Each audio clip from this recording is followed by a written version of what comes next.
ادب کی اہم شاخ لسانیات کے تحت لسانیات کے بارے میں گفتگو کریں گے کہ علم لسانیات کیا ہے، اس کی کیا تعریف ہے، انسانی زندگی میں اس کی ضرورت اور اہمیت کیا ہے۔ لسانیات اس علم کو کہتے ہیں جو زبان کی ماہیت، تشکیل اور اس کے ارتقائی مراحل سے بحث کرتی ہے۔ گیلیسن کے نزدیک لسانیات ایسی سائنس ہے جو زبان کو اس کی داخلی ساخت کے اعتبار سے سمجھنے کی کوشش کرتی ہے۔ داخلی ساخت کی وضاحت کرتے ہوئے وہ لکھتا ہے کہ زبان دو قسم کے مواد کے ذریعے اپنا کام انجام دیتی ہے، ان میں سے ایک اصوات ہیں اور دوسری خیالات۔ لسانیات ایک ایسا مضمون ہے جس میں انسانی زبانوں کا، زبانوں کی موجودہ صورتوں کا اور زبانوں میں وقت کے ساتھ ساتھ ہونے والی تبدیلیوں کا مطالعہ کیا جاتا ہے۔ اس علم میں مختلف زبانوں کی آپس میں مشابہت کے بارے میں مطالعے کے ساتھ ساتھ اس چیز کا بھی مطالعہ کیا جاتا ہے کہ یہ زبانیں جو ہیں ان کا دنیا کی دیگر چیزوں کے ساتھ کیا تعلق ہے۔ گویا لسانیات دراصل وہ علم ہے جس میں صرف انسانی زبان پر بحث کی جاتی ہے اور اس کے علاوہ کسی دوسرے نظام پر بحث نہیں کی جاتی۔ اردو میں اسم لسان کے ساتھ یاد بطور لاحقہ نسبت لگانے سے لسانیات کی اصطلاح بنتی ہے۔ یہ اصطلاح اردو میں بطور اسم استعمال ہوتی ہے اور علم لسان یعنی علم زبان کے معنوں میں مشتمل ہے۔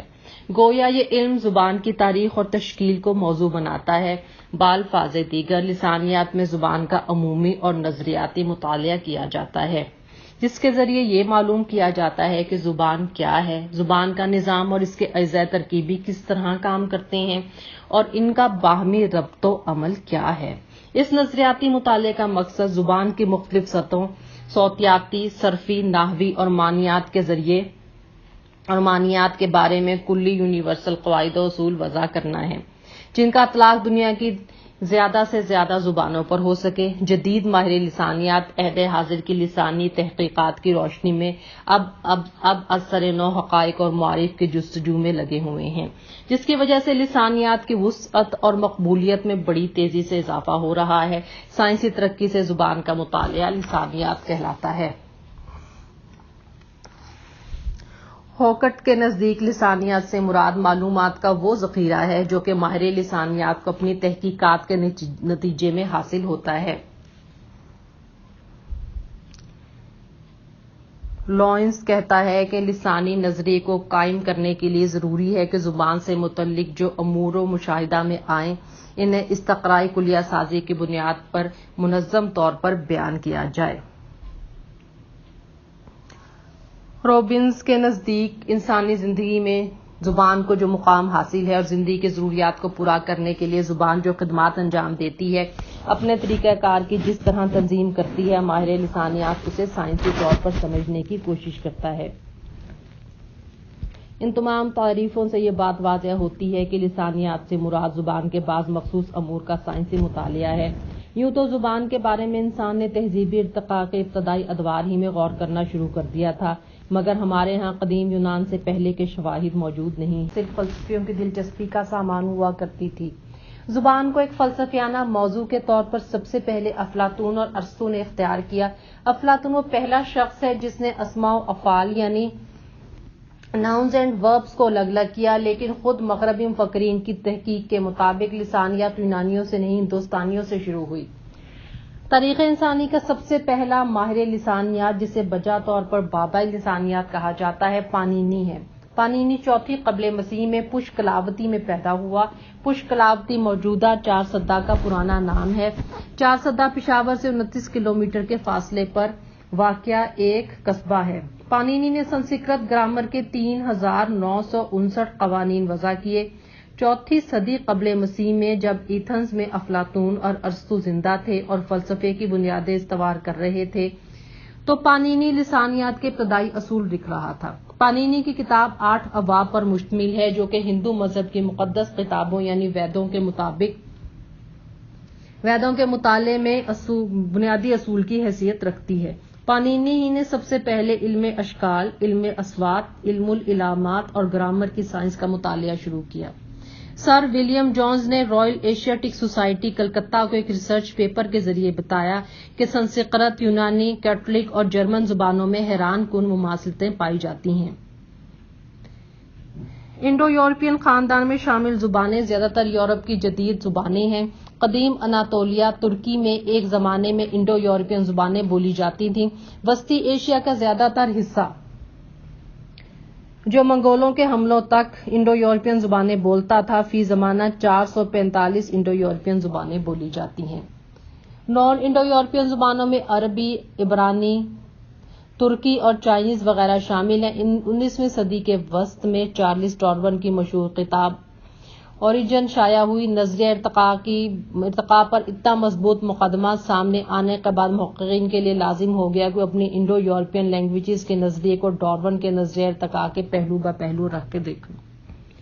ڈارون کے اوریجن نے زبانوں کے نظریے پر جہاں بہت سے اثرات مرتب کیے، وہاں ایک اہم ترین خیال یہ بھی تھا کہ زبان متغیر ہے، یہ زبان کی مطلقیت پہ ضرب تھی، زبان ہر پل ہر لہجہ تبدیل ہو رہی ہے۔ 19ویں صدی کے آخر میں ماہرین لسانیات نے نظریہ دیا کہ زبان ہر لمحہ ہر پل ہر لہجہ تبدیل ہوتی ہے، اس کا تغیر کسی قانون کی طرح باقاعدہ ہے۔ ان کی مثالوں کے مطابق انگریزی کے وہ تمام الفاظ جنہیں اب CH سے شروع کرتے ہیں انہیں پہلے چے کی آوازوں کے ساتھ پڑھا جاتا تھا۔ ایک دو صدیاں جنہیں اب CH سے شروع کرتے ہیں اور چے کی آواز کے ساتھ پڑھتے ہیں، جیسے چکن، ایک دو صدیاں پہلے کاف کی آواز سے پڑھے جاتے تھے۔ چن کو کن بولا جاتا تھا، چکن اور چیز سمیت ایسے تمام الفاظ کو پہلے کاف کے ساتھ ککن اور کیز بولا جاتا تھا۔ کلاسیکی انگریزی میں ان الفاظ کی ادائیگی اس طرح تھی کہ ککن، کیز وغیرہ۔ فرینڈ ڈی سافر نے ان تحقیقات کو نیا موڑ دیا اور کہا کہ زبان کے تمام عناصر لازمی طور پر آپس میں جڑے ہوئے ہوتے ہیں۔ زبان شطرنج کے کھیل کی طرح ہوتی ہے جس میں ہر عنصر دراصل دوسرے عناصر کے اشتراک اور ان کے مقام کی ٹھیک ٹھاک تعین کی وجہ سے سامنے آتا ہے۔ سوسیور نے اس بات پر زور دیا کہ زبان دراصل ایک نہایت توجہ اور محنت سے تعمیر کیا گیا اسٹرکچر ہے، اس کے تمام عناصر آپس میں کسی کپڑے کے دھاگوں کی طرح ایک دوسرے کے ساتھ بن دیے گئے ہیں۔ سوسیور کے اس نظریے کے ساتھ ایک نئے دور کا آغاز ہوا جسے ساختیات یا اسٹرکچرزم کہا جاتا ہے۔ گرامر یہ طے کرتی ہے کسی زبان میں مختلف الفاظ، جملوں اور اصولوں کی ترتیب کیا ہونی چاہیے۔ کسی زبان کی نحوی ترکیب ممکن ہے تو کہاں تک ہے۔ چوسکی نے لسانیات میں ایک نئے عہد کا آغاز کیا۔ یونیورسل سے متعلق چوسکی کا کہنا ہے کہ چونکہ تمام انسان ایک جیسے ہیں، تمام انسان زبان بولتے ہیں، لازمی ہے تمام زبانوں میں کچھ عناصر کلیات کے درجے پر ہوں۔ اگر انسان ایک جیسے ہیں، داخلی نظام بھی ایک جیسا ہوگا۔ مثلا دنیا کی ہر زبان میں ہاں نہیں موجود ہے، اس کے معنی نہیں بدلتے، اشارے بھی نہیں بدلتے۔ ہر زبان میں مرد اور عورت بھی موجود ہیں۔ اس طرح دنیا کی تاریخی لسانیات کے بعد ہے توضیحی لسانیات۔ توضیحی لسانیات